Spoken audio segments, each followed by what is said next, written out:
Hai teman-teman semuanya, saya Joshua Sofian. Jadi pada video kali ini saya akan sharing sedikit kepada kalian ya teman-teman. Jadi kita akan membahas tentang topik yang cukup hangat. Jadi akhir-akhir ini kita akan bahas topik tentang kenapa sih orang bisa pacaran dengan waktu yang sangat lama tetapi akhirnya gagal nikah. Nah, jadi sering ya kita temui teman-teman orang-orang yang mungkin sudah usia pacarannya sangat lama. Ada yang 3 tahun, 4 tahun, 5 tahun, 9 tahun, bahkan sampai dengan 10 tahun teman-teman. Udah kayak kredit cicilan rumah atau cicilan mobil gitu ya. Tapi walaupun usia pacaran mereka udah cukup lama, tetapi nggak sedikit juga orang-orang yang akhirnya gagal nikah. Nah, kenapa ya teman-teman? Jadi gini, ketika orang menjalani hubungan pacaran teman-teman, seringkali banyak orang yang terjebak di dalam zona nyaman. Nah, apa itu zona nyaman? Jadi zona nyaman di dalam pacaran itu kayak gini.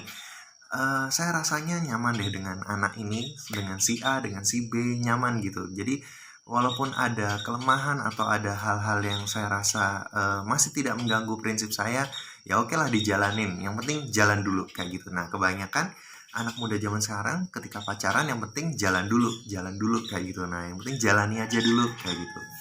Dan itu membuat apa ya? Membuat kita berjalan hanya dengan yang penting nyaman, ya udah dijalanin gitu. Jadi kita terjebak di dalam zona nyaman. Dan ketika kita mengalami apa ya masalah di dalam hubungan pacaran itu sebenarnya adalah suatu hal yang bagus ya teman-teman, karena itu sebenarnya cukup melatih kita di dalam sebelum kita melanjutkan ke jenjang yang lebih serius. Jadi ketika kita punya masalah di dalam pacaran itu sebenarnya hal yang bagus. Nah, tetapi seringkali ketika kita punya masalah di dalam hubungan pacaran ini, kita ada seperti garis-garis apa ya, garis batasnya gitu teman, atau bisa dibilang zona abu-abu. Nah, jadi kalau misalnya orang pacaran itu kita anggapannya masih menggunakan kendaraan sendiri-sendiri teman-teman. Nah, kendaraan sendiri-sendiri ini kita bisa berjalan untuk satu tujuan. Nah, tapi kita caranya, prosesnya itu masih bisa beda-beda teman-teman. Nah, itulah kalau yang saya ilustrasikan kalau misalnya orang pacaran teman-teman. Jadi kalau misalnya orang pacaran itu kita masih punya prinsip sendiri-sendiri, tetapi kita masih bisa jalan berdampingan. Nah, asalkan mungkin si yang cewek masih nggak mengganggu prinsip saya, it's okay. Atau kebalikannya, saya nggak mengganggu prinsip dia, it's okay. Yang penting kita masih bisa jalan barengan dan nyaman kayak gitu. Tetapi pacaran ini juga terkadang kita masih bisa dibilang belum ngelihat 100% karakter dari pasangan kita teman-teman, karena di dalam pacaran itu mungkin masih masa-masa promo ya teman-teman. Nanti kalau kalian sudah menikah, kalian akan ngerasa bahwa masa promonya udah habis. Nanti kalian akan melihat karakter dari pasangan kalian sesungguhnya teman-teman, seperti itu. Jadi berbeda banget halnya ketika kita pacaran dengan kita menikah nanti. Nah, seperti yang saya bilang tadi, kalau misalnya kalian pacaran masih bisa punya kendaraan sendiri-sendiri, tetapi kalian masih bisa jalan berdampingan dan masih bisa dibilang satu arah kayak gitu ya teman-teman, satu jalan. Namun kalau misalnya kalian menikah, itu ibaratnya kayak kalian itu hanya di satu kendaraan saja teman-teman, di satu kendaraan, dan nakodanya adalah atau supirnya adalah suami. Dan kalau misalnya satu kendaraan, ya kita harus melalui proses yang sama teman-teman, proses yang sama, jalan yang sama, cara yang sama, kecepatan yang sama, dengan tujuan yang sama teman-teman. Nah, ini adalah hal yang bisa dibilang tidak gampang kayak gitu, tidak gampang ya teman-teman.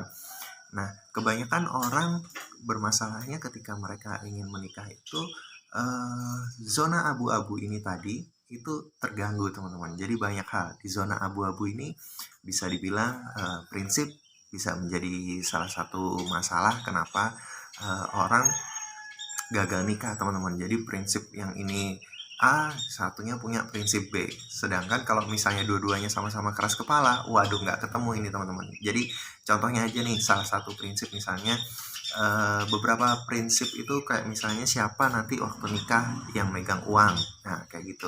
Habis itu ada juga prinsip nanti kalau misalnya menikah, siapa nih yang bakal ngalah, istri ikut suami atau suami ikut istri kalau misalnya pasangan ini berbeda tempat tinggal ya teman-teman, kayak gitu. Dan masih banyak prinsip-prinsip lainnya teman-teman. Habis itu juga ada faktor agama. Nah, ini adalah salah satu faktor yang cukup besar juga teman-teman di kalangan anak-anak muda. Kalau misalnya mungkin pacaran, mungkin kita masih bisa jalanin aja dulu ya, kayak gitu, jalanin dulu. Tapi ternyata ketika kalian ingin menikah, faktor agama ini adalah hal yang sangat besar. Apalagi kalau misalnya pasangan beda agama kayak gitu, bisa saya bilang banyak sekali hal yang harus dikorbankan teman-teman. Kalian harus mungkin nggak enak, nanti kalian akan uh, merasakan tersinggung dengan keluarga. Keluarga kalian akan menentang, habis itu teman-teman kalian akan menentang, keluarga kalian mungkin akan menjauhi kalian, teman-teman kalian menjauhi kalian. Banyak faktor teman-teman. Jadi kalau misalnya berbeda agama itu banyak sekali pengorbanannya teman-teman. Walaupun nggak sedikit juga pasangan yang akhirnya tetap memperjuangkan cinta mereka ya teman-teman, walaupun beda agama. Tapi nggak sedikit juga yang akhirnya harus hubungannya kandas gara-gara faktor agama ini teman-teman.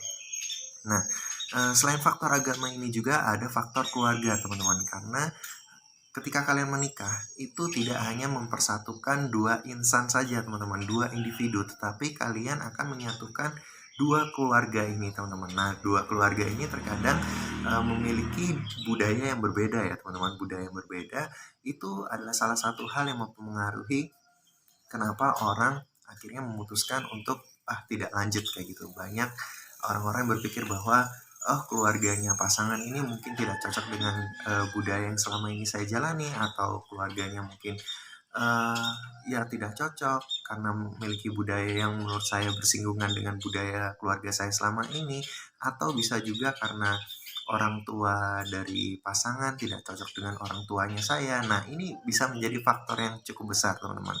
Jadi karena sekali lagi saya bilang bahwa pernikahan itu tidak hanya menyatukan antara dua individu saja, tetapi menyatukan antara dua keluarga teman-teman.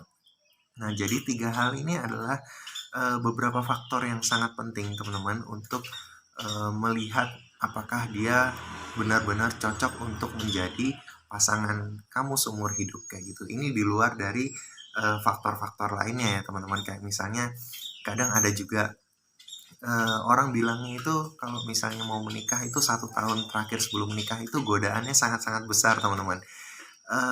Kita bisa ngelihat karakter sesungguhnya dari pasangan kita ya teman-teman.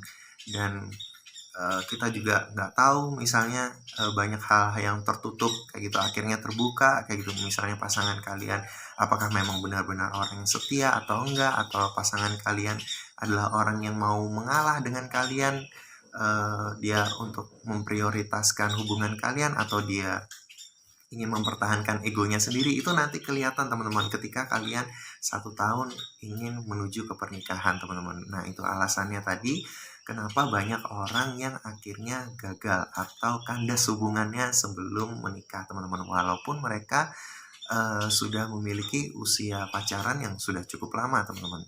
Tapi saya sendiri ya, dari pengalaman pribadi saya sendiri udah pacaran dulu sekitar 8 tahun teman-teman. Tapi ya syukurnya saat itu akhirnya saya menikah teman-teman. Walaupun bisa dibilang saya pacaran cukup lama ya teman-teman, 8 tahun, ketika saya menikah pun ternyata masih banyak hal yang saya tidak ketahui tentang istri saya gitu. Saya merasa bahwa saya tidak cukup mengenal hingga lebih dalam, karena ketika kalian menikah itu kalian akan benar-benar ngelihat karakter sesungguhnya dari pasangan kalian teman-teman. Tapi syukurnya dengan usia pacaran yang cukup lama itu apa ya, bisa dibilang cukup melatih mental saya lah, mental saya.